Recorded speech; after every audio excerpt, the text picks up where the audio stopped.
കിനാവിൻ്റെ തീരത്ത് ഭാഗം 66, 67. ഫോണിൻ്റെ സ്ക്രീനുകളിൽ കുറച്ചു സമയം രണ്ടുപേരും ഒന്നും മിണ്ടിയില്ല.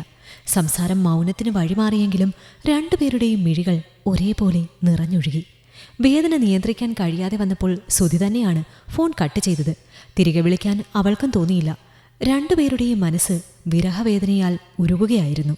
പതിയെ സുധിയില്ലാത്ത അസാന്നിധ്യവുമായി അവൾ പൊരുത്തപ്പെട്ടു പോയിരുന്നു. എന്നാൽ സുധി പോയതിനു ശേഷമുള്ള അവളുടെ ആ വീട്ടിലെ ജീവിതം ഒട്ടും തന്നെ അംഗീകരിക്കാൻ പറ്റുന്നതായിരുന്നില്ല. ഒന്നിനു പുറകെ ഒന്നായി ഓരോ ജോലികൾ ചെയ്യാൻ അവളെ നിർബന്ധിക്കുകയായിരുന്നു സതിയുടെ പ്രധാന വിനോദം. അടുക്കള ജോലികൾക്ക് പുറമെ രമ്യയുടെ കുഞ്ഞിനെ നോക്കുന്ന ഉത്തരവാദിത്തവും അവളുടെ കൈകളിലേക്ക് കൊടുക്കുകയായിരുന്നു സതി.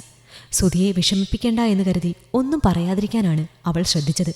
അന്യനാട്ടിൽ കിടക്കുന്നവനിൽ തൻ്റെ വേദനകൾ വല്ലാത്തൊരു വേദന നിറയ്ക്കും എന്നുള്ളതുകൊണ്ട് തന്നെ അവൾ ഒന്നും തന്നെ സുധിയോടോ വീട്ടിലോ പറഞ്ഞിരുന്നില്ല.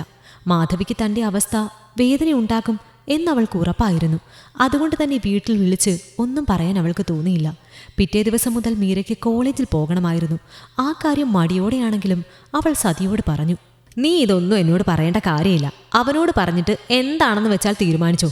പോകുന്നെങ്കിൽ പോകുമോ, വരുന്നെങ്കിൽ വരുമോ, എന്താണെന്ന് വെച്ചാൽ തീരുമാനിച്ചോ. താല്പര്യമില്ലാതെ പറഞ്ഞു സതി. സുധിയേട്ടൻ പറഞ്ഞത് പൊയ്ക്കോളാനോ? സുധിയേട്ടൻ തന്നെ ആദ്യത്തെ സെമസ്റ്ററിനുള്ള ഫീസ് അടച്ചു. ഓഹോ, അങ്ങനെയുള്ള കാര്യങ്ങളൊക്കെ നടന്നോ? വിവാഹത്തിന് ശേഷം പഠിപ്പിക്കാമെന്ന് ഞങ്ങൾ പറഞ്ഞത് അവൻ്റെ കാശുകൊണ്ട് പഠിപ്പിക്കാമെന്നല്ല. നിന്റെ അമ്മയല്ലേ പറഞ്ഞത് നിന്നെ പഠിപ്പിച്ചോളാ എന്ന്. പിന്നെ എന്തിനാ അവനെ കൊണ്ട് പൈസ അടപ്പിച്ചത്? സതിക്ക് വല്ലാത്ത ദേഷ്യം തോന്നിയിരുന്നു. ഞാൻ പറഞ്ഞിട്ടല്ലമ്മേ സുധിയേട്ടൻ കാശടച്ചത്. ഞാൻ വിചാരിച്ചതുപോലുമില്ല സുധിയേട്ടൻ അടയ്ക്കുമെന്ന്. ഹോ, പിന്നെ അവൻ പൈസ അടച്ചപ്പോൾ നിനക്ക് പറയാമായിരുന്നില്ലേ നിന്റെ അമ്മ അടച്ചോളൂ എന്ന്? അപ്പോൾ എങ്ങനെയാ? എൻ്റെ മോനെ കൊണ്ട് ഇനിയുള്ള 1 വർഷത്തേക്കുള്ള പഠന ചെലവും കൂടി നടത്തിപ്പിക്കാനായിരിക്കും വീട്ടുകാരും നീയും കൂടി തീരുമാനിച്ചിരിക്കുന്നത് അല്ലേ? 1 രൂപ പോലും സ്ത്രീധനം തരാതെ ഇങ്ങോട്ട് കയറി വന്നതും പോരാ, ഇനിയിപ്പോൾ നിന്നെ പഠിപ്പിക്കേണ്ട ചുമതലയും കൂടി അവൻ്റെ തലമണ്ടയിലാണെന്ന് പറഞ്ഞാൽ ബുദ്ധിമുട്ടാ. ഏതായാലും ഫീസൊക്കെ അടച്ച സ്ഥിതിക്ക് നീ പോയിട്ട് വാ.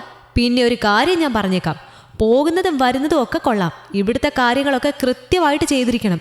എനിക്കിനി വയ്യാത്ത കാലം വെച്ച് ഒന്നും ചെയ്യാൻ വയ്യ. രാവിലെ പോകുന്നതിന് മുൻപ് ഉച്ചക്കത്തേക്കുള്ളതെല്ലാം ഉണ്ടാക്കി വെച്ചേക്കണം. വൈകിട്ടത്തേക്കുള്ളത് വന്നിട്ടുണ്ടാക്കിയാൽ മതി. പിന്നെ വീടും പരിസരവും എല്ലാം വൃത്തിയാക്കിയിട്ട് ഇവിടുന്ന് പോകാൻ പറ്റത്തുള്ളൂ. അന്ന് വൈകിട്ട് സുധി വിളിച്ചപ്പോൾ പിറ്റേന്ന് മുതൽ ക്ലാസ്സിന് പോകുന്ന കാര്യം അവൾ അവനോട് പറഞ്ഞിരുന്നു. പഠിത്തത്തിൽ ശ്രദ്ധ കുറയരുത് എന്നും ആദ്യ പ്രിഫറൻസ് നൽകേണ്ടത് പഠനത്തിനായിരിക്കണമെന്നും ഒക്കെ അവൻ അവളോട് പറയുകയും ചെയ്തിരുന്നു. സതി പറഞ്ഞ കാര്യങ്ങളൊന്നും തന്നെ അവൾ അവനോട് പറഞ്ഞതുമില്ല. ഇതിനിടയിൽ മാധവി ക്ലാസ് തുടങ്ങുന്ന കാര്യം ഓർമ്മിപ്പിക്കാൻ അവളെ വിളിച്ചിട്ടുണ്ടായിരുന്നു. മറന്നിട്ടില്ലെന്ന് പറഞ്ഞ് അവരെയും അവൾ ആശ്വസിപ്പിച്ചു. സാധാരണ 5 മണിക്ക് എഴുന്നേൽക്കുന്ന മീര അന്ന് 3 മണിയായപ്പോൾ തന്നെ ഉണർന്നിരുന്നു. കാലത്തെ 7:30 ബസ്സിന് പോയാലേ കോളേജിലെത്താൻ പറ്റുകയുള്ളൂ. അതിനു മുൻപേ എല്ലാം തയ്യാറാകണമെങ്കിൽ 3 മണിക്കെങ്കിലും ഉണരണം. നേരത്തെ തന്നെ എല്ലാ കാര്യങ്ങളും അവൾ ചെയ്തിരുന്നു. സതി ഉണർന്നു വന്നപ്പോൾ വീടും പരിസരവും അടക്കം എല്ലാം വൃത്തിയാക്കിയതിനു ശേഷമാണ് അവൾ പോകാനായി ഇറങ്ങിയത്. സുധി പറഞ്ഞു തന്ന ഒരു ഊഹം വെച്ച് ഏത് ബസ്സിന് കയറണമെന്നും അവൾക്ക് രൂപം ഉണ്ടായിരുന്നു. റെഡിയായി ബസ് സ്റ്റോപ്പിലേക്ക് നടന്നപ്പോൾ തന്നെ വിനോദ് കാറും കൊണ്ട് അരികിലേക്ക് വന്നിരുന്നു. സുധി രാവിലെ വിളിച്ചിരുന്നു. താൻ ഇന്ന് തൊട്ട് കോളേജിൽ പോവുകയാണെന്ന് പറഞ്ഞു. അപ്പോൾ ഏത് ബസ്സിനാണെന്നൊക്കെ ഒന്ന് പറഞ്ഞേക്കണമെന്ന് പറഞ്ഞു. ഞാൻ ബസ് സ്റ്റോപ്പിലാക്കാം, കയറിക്കോ. 2-3 ദിവസം ബുദ്ധിമുട്ട് കാണും. വിനോദ് പറഞ്ഞപ്പോൾ അവൾക്ക് സമാധാനമായിരുന്നു. ബസ് സ്റ്റോപ്പിൽ ചെന്ന് അവളോട് ഏത് ബസ്സിന് പോകണമെന്നും ബസ് ഇറങ്ങിയതിനു ശേഷം ഏത് സ്ഥലത്ത് ഇറങ്ങണമെന്നും ഒക്കെ പറഞ്ഞാണ് അവൻ പോയത്. 2 ബസ് മാറിക്കയറിയാൽ അവളുടെ കോളേജിലെത്താൻ സാധിക്കുകയുള്ളൂ. കോളേജിലേക്ക് ചെന്നപ്പോൾ സുഹൃത്തുക്കൾക്കെല്ലാം അറിയേണ്ടത് വിവാഹവിശേഷങ്ങൾ തന്നെയായിരുന്നു. തൻ്റെ ഭർത്താവിനെക്കുറിച്ച് വാതോരാതെ സംസാരിക്കാൻ താല്പര്യമായിരുന്നു മീരയ്ക്കും. വിവാഹ ചിത്രങ്ങളൊക്കെ കണ്ടതോടെ ആളൊരു ഗ്ലാമറാണ് എന്ന് കൂട്ടുകാരുടെ ഇടയിൽ നിന്നും ഒരു കമൻറ്റ് വന്നപ്പോൾ അല്പം അഭിമാനത്തോടെ തന്നെ അവൾ ചിരിയോടെ ആ ചിത്രത്തിലേക്ക് ഒന്ന് നോക്കി. പെട്ടെന്ന് അവൾക്ക് അവനെ ഒന്ന് കണ്ടാൽ കൊള്ളാമെന്ന് തോന്നിയിരുന്നു. രാവിലെ മുതൽ താൻ കോളേജിലേക്ക് വരുന്നത് വരെ 3 വട്ടമാണ് അവൻ ഫോൺ വിളിച്ചത്. ഡ്യൂട്ടിക്കിടയിലും വിളിച്ച് കൃത്യമായി സ്ഥലത്തെത്തിയിരുന്നോ എന്ന് ചോദിക്കുന്നുണ്ടായിരുന്നു.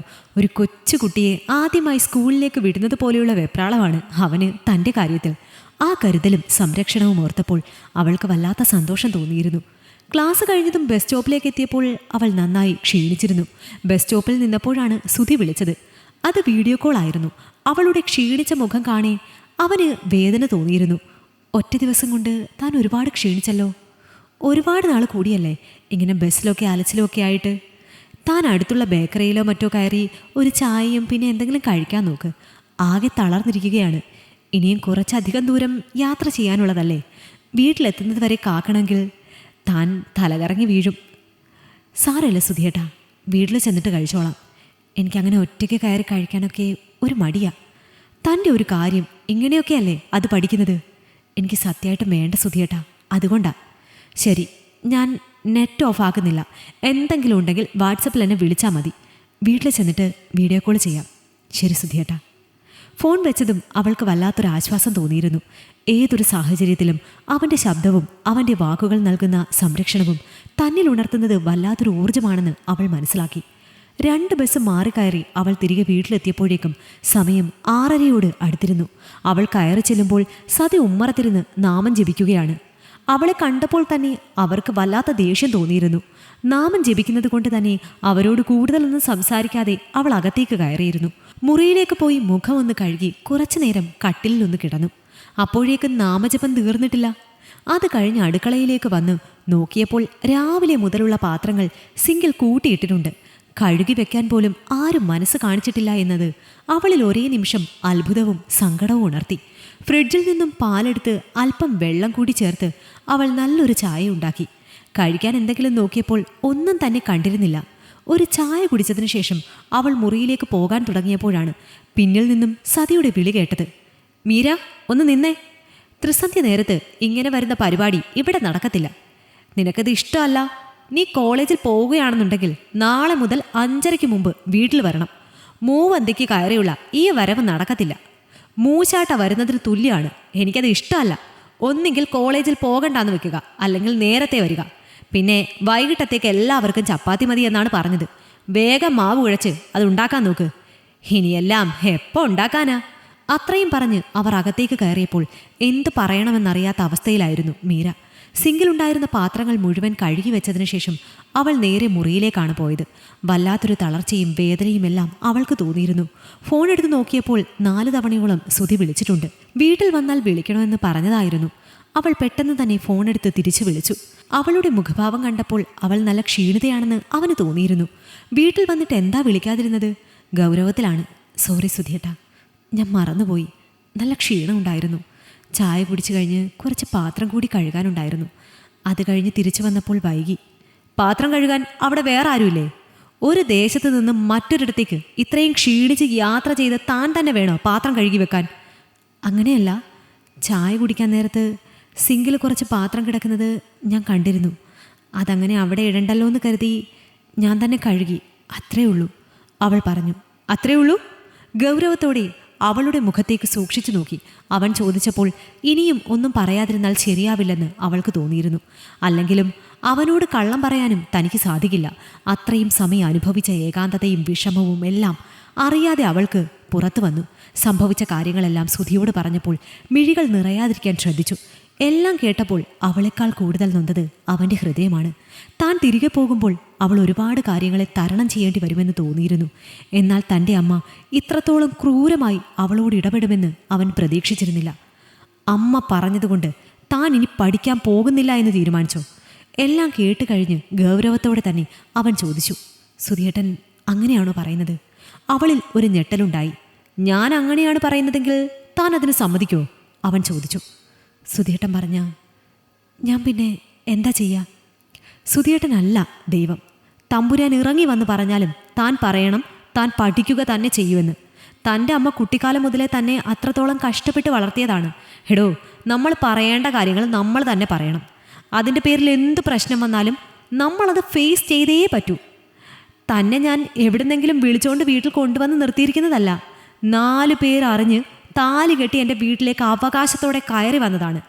സ്ത്രീധനം തന്നില്ലെന്നൊക്കെ അമ്മ പറയുന്നുണ്ടെങ്കിൽ തനിക്ക് വാ തുറന്ന് ചോദിക്കാമല്ലോ. അമ്മയുടെ മോൻ ഇഷ്ടപ്പെട്ട് തന്നെയല്ലേ എന്നെ കല്യാണം കഴിച്ചതെന്ന്. അല്ലാതെ ഞാൻ അമ്മയുടെ മോൻ്റെ കാലയെ കെട്ടിപ്പിടിച്ച് എന്നെ കല്യാണം കഴിക്കണമെന്നും പറഞ്ഞ് കരഞ്ഞില്ലായിരുന്നല്ലോ എന്ന്. സുധിയുടെ വാക്കുകൾ കേട്ട് അവൾ തന്നെ അമ്പരന്ന് പോയിരുന്നു. ഞാനിങ്ങനെയൊക്കെ അമ്മയോട് എങ്ങനെയാ സുധിയേട്ടാ ചോദിക്കുന്നേ? അമ്മ എന്തായിരിക്കും കരുതുക? അമ്മയൊന്നും കരുതില്ല. താൻ ചോദിക്കാതിരിക്കുമ്പോഴായിരിക്കും കൂടുതൽ പ്രശ്നങ്ങൾ ഉണ്ടാകുന്നത്. ഇന്നത്തെ കാലത്ത് തന്നെ പോലെയുള്ള പെൺകുട്ടികൾ കുറവായിരിക്കും. പ്രതികരിക്കുന്നവരാണ് കൂടുതൽ ആൾക്കാരും. പ്രതികരിക്കുക തന്നെ വേണം. നമ്മുടെ കാര്യങ്ങൾക്ക് നമ്മൾ തന്നെ പ്രതികരിച്ചില്ലെങ്കിൽ അതിന് പ്രതികരിക്കാൻ മറ്റാരും ഉണ്ടാവില്ല. ഞാനിപ്പോൾ അമ്മയെ വിളിച്ചു പറയാം, തന്നെ പഠിക്കാൻ വിടണം, അല്ലെങ്കിൽ ഞാൻ വലിയ പ്രശ്നം ഉണ്ടാക്കുമെന്ന്. അല്ലെങ്കിൽ താൻ തിരിച്ചു വരുമ്പോൾ ഇത്രയും ജോലികളും കൂടി ഏൽപ്പിക്കുന്നത് എനിക്ക് ഇഷ്ടമാവില്ല എന്ന്. ഇനി ഒന്നും ഉണ്ടാവില്ലെന്ന് എന്നോട് സമ്മതിക്കും. പക്ഷേ അതിൻ്റെയൊക്കെ ദേഷ്യം തന്നോടായിരിക്കും അമ്മ തീർക്കുന്നത്. ഒപ്പം ഒരു പേരും കൂടി കിട്ടും, ഭർത്താവിൻ്റെ കാതിൽ അമ്മായിയമ്മയുടെ കുറ്റം പറഞ്ഞ തലയാണ മന്ത്രക്കാരി. അങ്ങനെ ഒരു പേര് തനിക്ക് വേണോ? സുധിയേട്ടൻ പറയുന്നതൊന്നും എനിക്ക് മനസ്സിലാവുന്നില്ല. എന്നോടുള്ള ഇഷ്ടം കൊണ്ടും ബഹുമാനം കൊണ്ടാണ് അമ്മയോടൊന്നും പറയാതിരിക്കുന്നത്. അല്ലെങ്കിൽ താൻ അങ്ങനെ തിരിച്ചു പറയുന്ന കൂട്ടത്തിലല്ല. രണ്ടാണെങ്കിലും അത് വേണ്ട. നമുക്ക് തരുന്ന ബഹുമാനം എവിടെയാണോ അത്രയും പ്രാധാന്യത്തോടെ ലഭിക്കുന്നത് അവിടെ മാത്രം അത് തിരികെ കൊടുത്താൽ മതി. ഞാനിപ്പോൾ അമ്മയോട് വിളിച്ചു പറഞ്ഞാൽ ഈ പ്രശ്നം ചിലപ്പോൾ ഇന്നോ നാളെയോ അവസാനിച്ചു എന്ന് വരാം. പക്ഷേ ഞാൻ ഇവിടെയാണ് കൂടുതൽ സമയവും. ആ വീട്ടിൽ അമ്മയ്ക്കൊപ്പം കഴിയേണ്ടത് താനാണ്. എപ്പോഴെങ്കിലും ഈ പ്രശ്നത്തിൻ്റെ ആഫ്റ്റർ എഫക്റ്റ് തനിക്ക് അനുഭവിക്കേണ്ടി വരും. ഈ പ്രശ്നം താൻ തന്നെ ഡീൽ ചെയ്യുന്നതാണ് നല്ലത്. എനിക്ക് മനസ്സിലാവുന്നില്ല. മനസ്സിലാകുന്ന രീതിയിൽ ഞാൻ പറഞ്ഞു തരാം. താൻ കഥ കടച്ചിട്ട് ഡീറ്റെയിൽ ആയിട്ട് ഞാൻ പറയുന്നത് കേൾക്ക്. ആ ഇയർഫോണും കൂടി ചെവിയിലെടുത്ത് വെക്കൂ.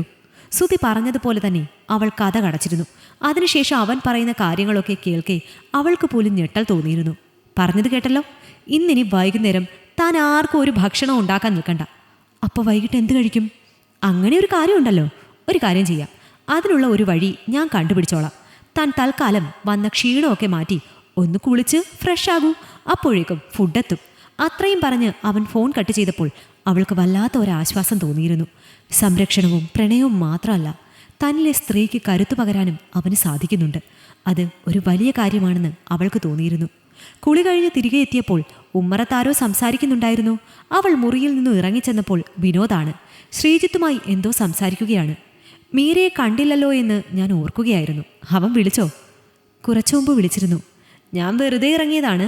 ഇന്ന് വൈഫിൻ്റെ വീട്ടിൽ നിന്ന് അമ്മയൊക്കെ വന്നിട്ടുണ്ടായിരുന്നു. അപ്പോൾ അവർ കുറച്ച് ഫുഡ് കൊണ്ടുവന്നു. കുറച്ച് അധികം ഉണ്ടായിരുന്നു. അപ്പോൾ ഞാനത് ഇങ്ങോട്ടേക്ക് എടുത്തുകൊണ്ട് പോന്നതാ. നിങ്ങൾക്കിനി വൈകിട്ട് പ്രത്യേകിച്ചൊന്നും വെക്കണ്ടല്ലോ. വിനോദ് പറഞ്ഞപ്പോഴാണ് ഫുഡ് വീട്ടിലെത്തുമെന്ന് സുധി പറഞ്ഞ കാര്യം അവൾ ഓർമ്മിച്ചത്.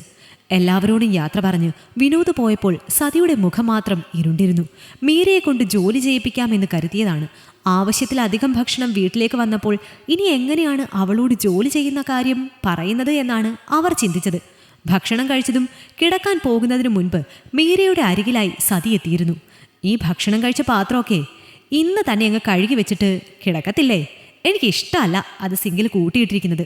സതി പറഞ്ഞപ്പോൾ ഒരു നിമിഷം അവൾ സുധി പറഞ്ഞ കാര്യങ്ങളെക്കുറിച്ച് ഓർമ്മിച്ചു. അമ്മയ്ക്കത് ഇഷ്ടമല്ലെങ്കിൽ അമ്മ തന്നെ കഴുകി വെച്ചോളൂ, എനിക്ക് നല്ല ക്ഷീണമുണ്ട്. മീരയുടെ ആ മറുപടി അവർക്ക് ഇഷ്ടമായില്ല. ആഹാ, നീയാള് കൊള്ളാലോ. ഈ വയ്യാത്ത ഞാൻ കഴുകി വെക്കാനോ? എന്തെങ്കിലും ജോലി ചെയ്തില്ലെങ്കിൽ വയ്യായിക കൂടുകയുള്ളൂ. നമ്മുടെ ശരീരത്തിൻ്റെ ബലം മുഴുവനായിട്ടും കുറയും. ഇന്ന് രാവിലെ ഞാൻ ഇവിടുത്തെ കാര്യങ്ങളെല്ലാം ചെയ്തു വെച്ചിട്ടല്ലേ പോയത്. വൈകിട്ട് വന്നിട്ടും പാത്രമൊക്കെ കഴുകി എല്ലാ കാര്യങ്ങളും കഴിഞ്ഞ് ഞാനൊന്ന് കിടക്കാൻ പോകുന്നേ ഉള്ളൂ. BEdന് പഠിക്കുന്നതായതുകൊണ്ട് എനിക്ക് ഒരുപാട് എഴുതാനുണ്ട്. അതിൻ്റെ കൂട്ടത്തിൽ ഇനി പാത്രം കഴുകാൻ നിന്നാൽ ഉറക്കം എനിക്ക് ഒട്ടും തന്നെ കിട്ടില്ല. ഞാൻ പറഞ്ഞല്ലോ, ഇവിടുത്തെ കാര്യങ്ങൾ കഴിഞ്ഞിട്ട് മതി നിന്റെ പഠിത്തമൊക്കെ എന്ന്. അങ്ങനെ പറഞ്ഞാൽ ശരിയാവില്ലമ്മേ. എൻ്റെ അമ്മ ഒരുപാട് ബുദ്ധിമുട്ടി എന്നെ ഇത്രയും വരെ എത്തിച്ചത്. അതാര് പറഞ്ഞാലും ഞാൻ പഠിക്കാൻ പോകും. സുധിയേട്ടൻ പറഞ്ഞാൽ പോലും. ഇതെൻ്റെ തീരുമാനമാണ്. ഇതിൻ്റെ പേരിൽ അമ്മ എന്ത് പ്രശ്നം ഉണ്ടാക്കിയാലും കുഴപ്പമില്ല. എനിക്ക് നല്ല ഉറക്കം വരുന്നു. ഞാൻ കിടക്കുകയാണ്. അത്രയും പറഞ്ഞവൾ മുറിയിലേക്ക് കയറി വാതിലടച്ചപ്പോൾ അത് തൻ്റെ കവിളിൽ കിട്ടിയ ഒരടിയാണെന്ന് സതിക്ക് തോന്നിയത്. ഈ കഥ നിങ്ങൾക്കിഷ്ടമായെങ്കിൽ ലൈക്ക് ചെയ്യൂ.